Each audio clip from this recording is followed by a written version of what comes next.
Introduction. In the pursuit of sustainable energy solution, Malaysia is strategically leveraging its abundant water resources to develop hydro-renewable energy, with a growing emphasis on reducing reliance on fossil fuels and addressing environmental concerns. This paper explores the current status of hydroelectric power in Malaysia, examining existing projects, contribution to the national grid, and future prospects. With a focus on the rich potential offered by Malaysia's river and water resources, the government has embarked on a concerted effort to enhance the utilizing of hydroelectric power. The commitment is reflected in the formulation of policies and incentives aimed at attracting investment in the sector. As the country transitions towards a more sustainable energy landscape, understanding the advancement, achievement, and potential barriers within the hydro-renewable energy domains become a paramount.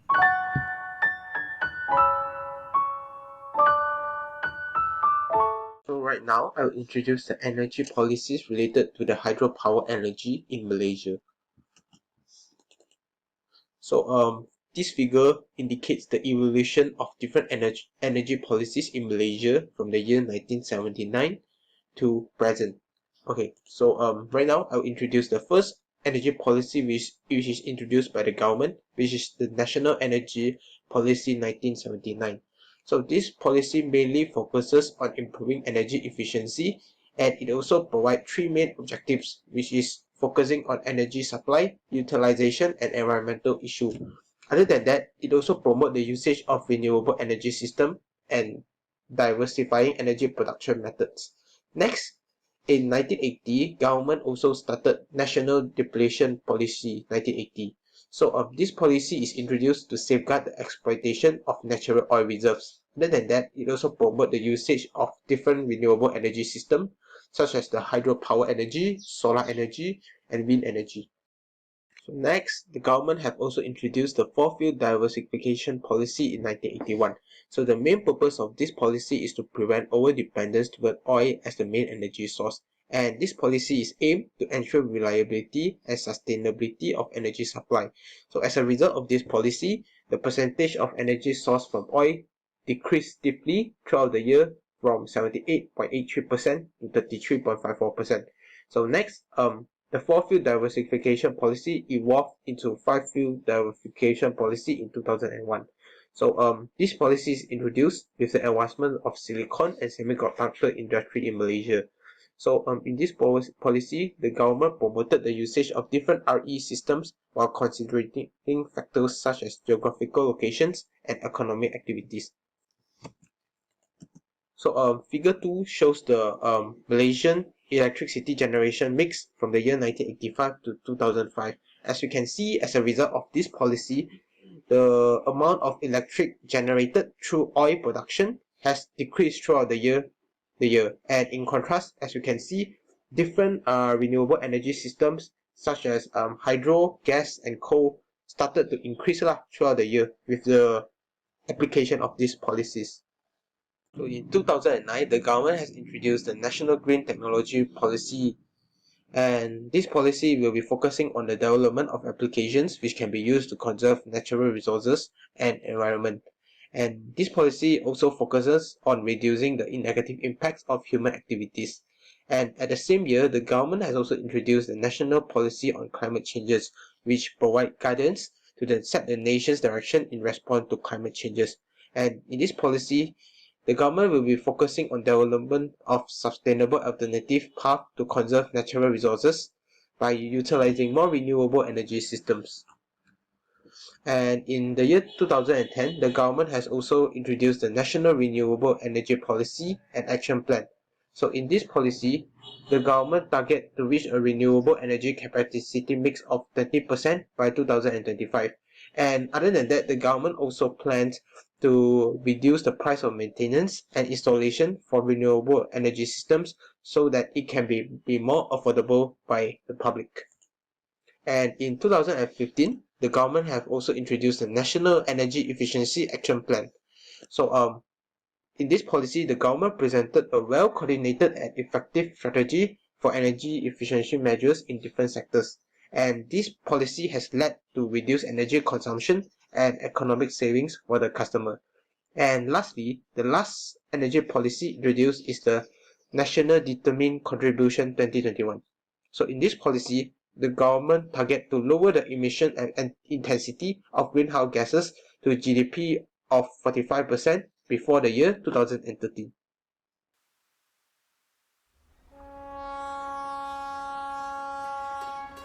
Current trend hydro renewable energy in Malaysia. First, I explain about the status hydropower potential in Malaysia. As shown on figure, hydropower is the second largest renewable energy source in Malaysia, playing a vital role in diversifying the nation's energy mix and reducing reliance on traditional fossil fuels. The hydroelectric system utilizes the country's diverse topography with dams and reservoirs constructed across rivers to harness energy potential. Beyond power generation, these structures contribute to water management, flood control and irrigation, showcasing the multifaceted benefits of Malaysia's hydropower project. So in Malaysia, with a landmass of area around 332,000 km and mean elevation around 300 meter, possesses substantial hydropower potential. Despite an average annual rainfall of over 2,600 mm, Peninsular Malaysia, covering 39% of the land area, contributes only slightly more than 20% to the total gross hydro potential of 414,000 gigawatt per year. Geographical constraints, including a narrow peninsula and smaller river basin formed by the Titiwangsa Range, limit hydropower resources in Peninsular Malaysia compared to Sabah and Sarawak. The largest river basin, Sungai Pahang, covers 28,500 km. Despite a gross potential of 85,000 gigawatt per year in Peninsular Malaysia, only 6%, which is same with 4,900 gigawatt per year is utilized, with an additional 6%, which is 5,000 gigawatt per year identified. The Sungai Perak River Basin is the most developed, nearing its hydropower potential limit at 2,500 gigawatt per year. Economic estimates suggest that Peninsular Malaysia's hydropower utilization is unlikely to exceed 10,000 gigawatt per year.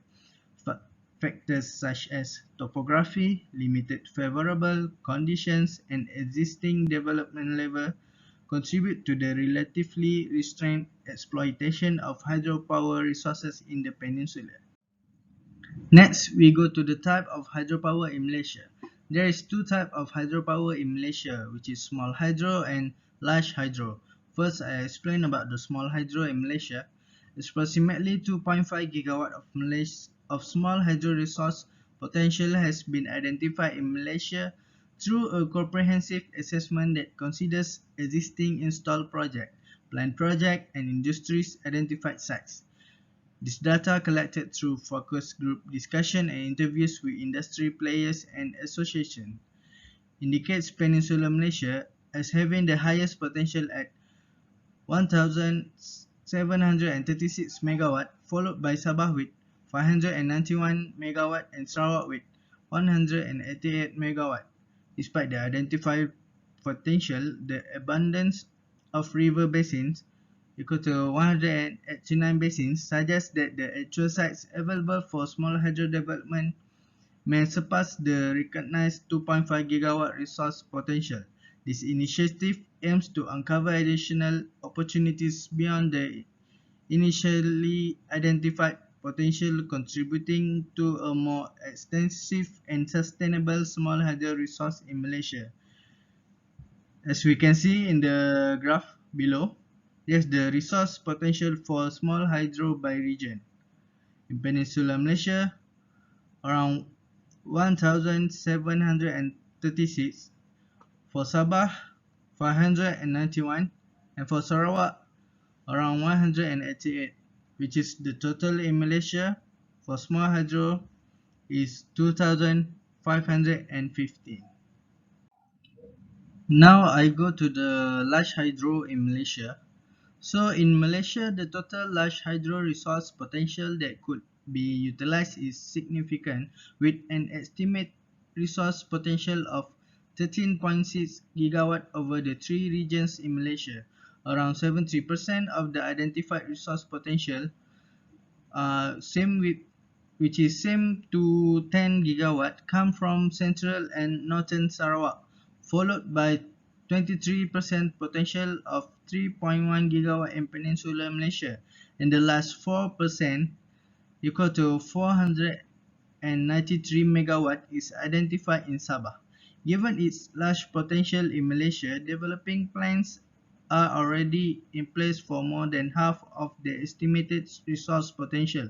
The large hydro capacity in Malaysia is estimated to reach 5.9 gigawatt in 2025, with an addition of 189 megawatt to its existing capacity of 5.7 gigawatt. So the graph below show the resource potential of the large hydro by region in Peninsular Malaysia, Sabah, Sarawak. In addition, investigation determined that 5 kilowatt to 1000 kilowatt power output range was the small hydropower range. So the execution of the reconnaissance research made use of data from the Malaysia Department of Survey and Mapping as well as the Meteorological Department of Malaysia. The output of the 159 sites was estimated to be 28.64 megawatt. The evaluation of small hydropower in Malaysia is shown in table below. So we can see the total estimate power for all state in Malaysia and number of the sites. Additionally, 8 divisions in the state of Sarawak have 104 potential minor hydropower sites. According to a spread assessment conducted by ACB, Sarawak Energy Berhad, the 10,158.3 kilowatt total potential power was evaluated in this study. So the table below provides more information about the assessment of Sarawak Small Hydropower Project. So in this table below show the name of the division, which is have 8 division in Sarawak: Samarahan, Sri Aman, Betong, Sarike, Kapit, Bintulu, Miri and Limbing, and the number of sites of each division and the total potential power for each division. Next, I will explain for the future development for hydropower in Malaysia. So, as shown figure below, that is the roadmap defines a strategic framework driven by four technology-specific strategic pillars, or SP, and supported by four cross-technology enabling initiative (EI). So the framework takes into account the outcome of the roadmap assessment on available RE resources, existing institutional and regulatory framework, industry practices and technology adoption, as well as project futures, social and economic development. So the government will do for hydropower, they will leverage full hydro potential. There is the strategic framework that has been done or planned by government, as you can see on this figure. Okay, next I will explain about the future plan towards 2025 for hydropower in Malaysia. So this is the key actions that are planned to realize respective milestone targets up to year 2025, as we can see on the figure. So the key actions towards 2025 for SP3, which is for hydropower in Malaysia. First, optimize small hydro feed through auctioning. Second, encourage hydrogeological study for site identification. Third, explore lifetime extension of peaking large hydro plants. Fourth, coordinate with state authorities for approvals. And lastly, devise and improve tendering process for small hydro.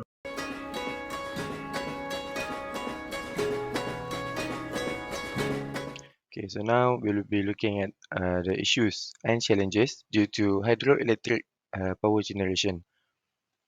Okay, so hydroelectric power, a cornerstone of renewable energy, has been instrumental in powering nations, but its journey is not without its challenges.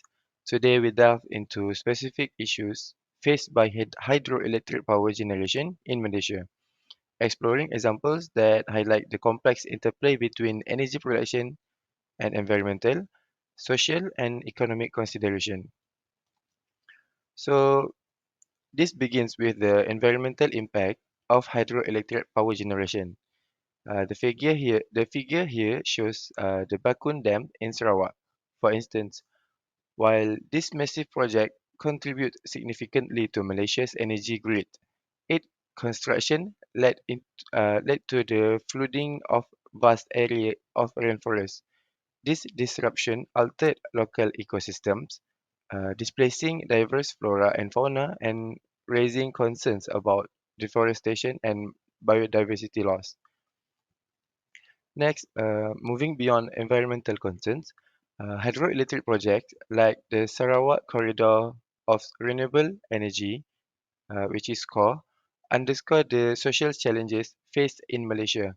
As the dam rise, communities residing in the project areas are often uprooted, resulting in the loss of homes, agricultural lands, and cultural heritage. The Murun Dam, a component of SCORE, witnessed the resettlement of indigenous population, highlighting the human costs associated with large-scale hydropower projects. Okay, next, Malaysia hydroelectric power generation is not immune to the impacts of climate change. Consider the Sultan Mahmud hydroelectric power plant in Terengganu, which is in Kenya, um, vital contributor to the nation's energy needs.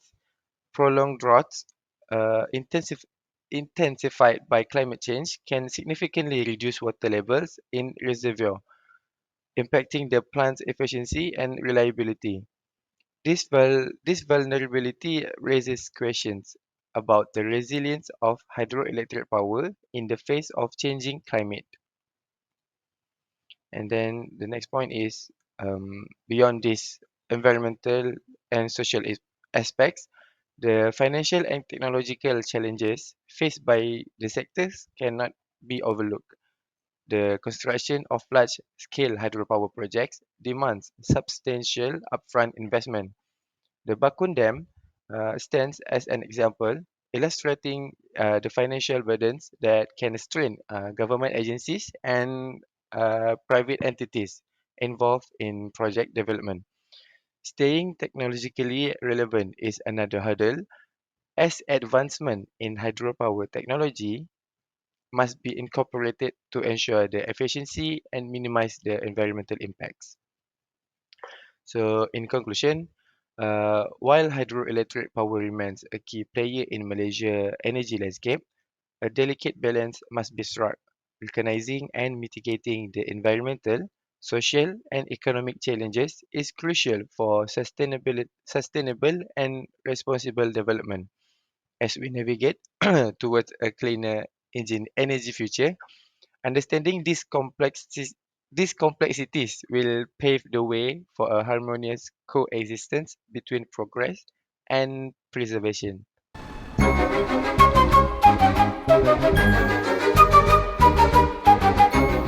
Good day, everyone. I'm Hashirimutu, daughter of Shanmugam.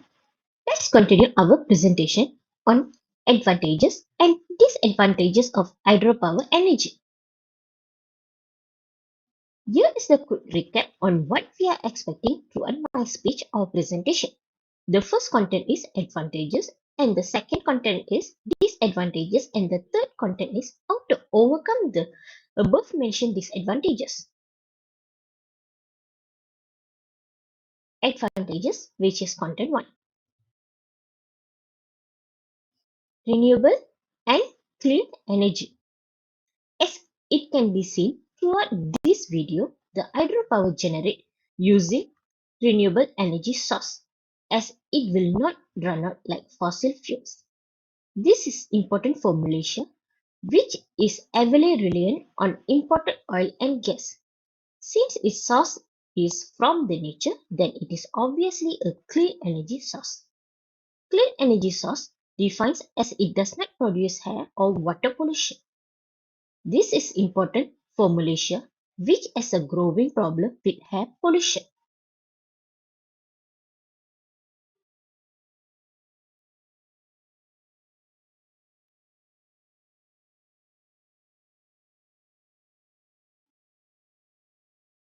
The second advantage is flood control and water supply.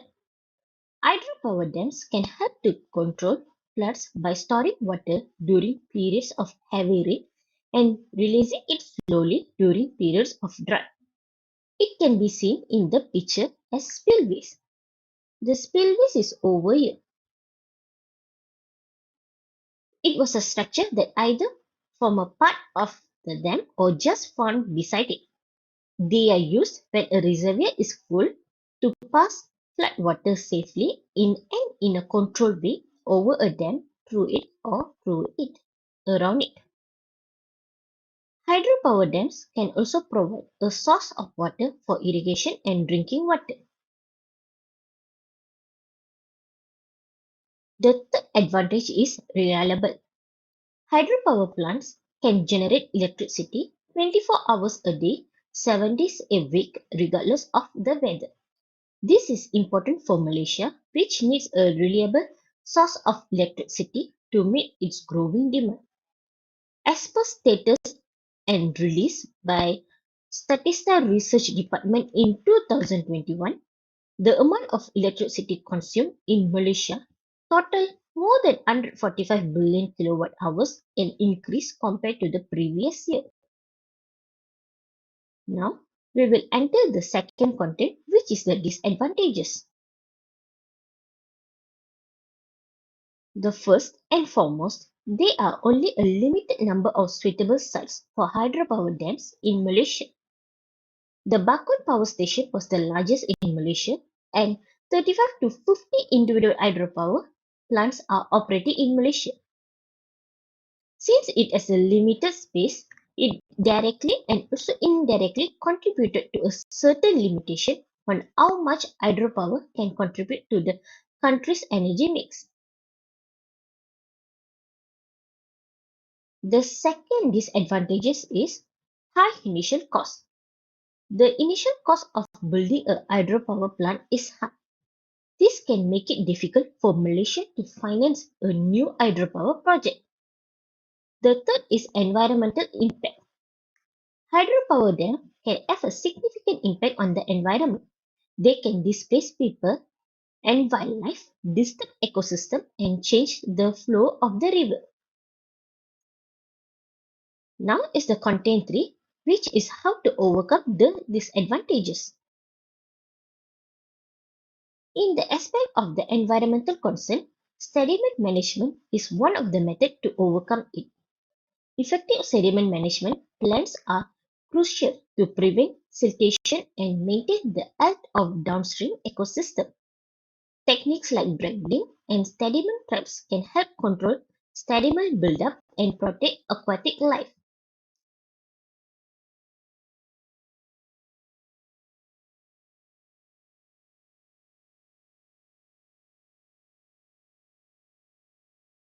The second and for the reduction in financial burden, there is a two method. The first method is phase development. It is implementing projects in phases, allows for cost-effective construction, and avoids large upfront investment. This approach enables project adjustment based on performance and facilitates adoption to evolving energy needs. As for the second method it is international cooperation. It is like seeking international partnership and funding, which can provide valuable financial resources and technical expertise, particularly for small developing nations like Malaysia.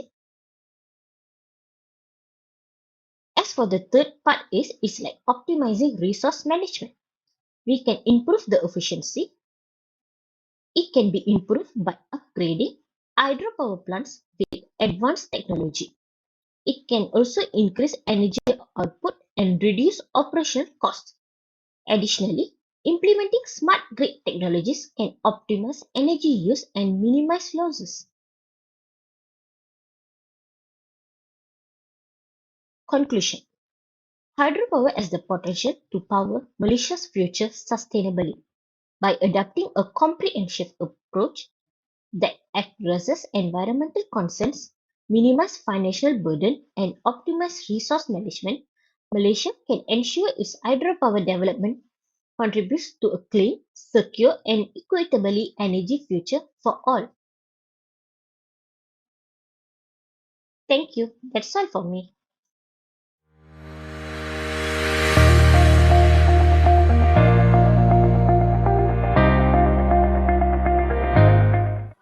Okay, so for the conclusion, by tapping into our abundant water resources, we've been harnessed clean and renewable energy through hydroelectric projects. This initiative have not only given us reliable sources of electricity, but have also spurred economic growth and created jobs. Hydroelectric power has significantly reduced our reliance on fossil fuels and lessened the environmental impact associated with traditional energy sources. However, it's crucial for us to maintain a balanced energy mix and address concerns about the environmental and social impacts of hydroelectric projects to ensure their long-term sustainability. We must stay committed to advancing technology and conducting ongoing research. This will help us improve the efficiency and environmental performance of our existing hydroelectric facilities. In conclusion, hydroelectric power has been a valuable asset for Malaysia, contributing to our energy needs, economic development, and environmental goals. By managing its impact carefully, we can continue to harness the benefits of hydroelectric power while paving the way for a greener and more sustainable power. Thank you.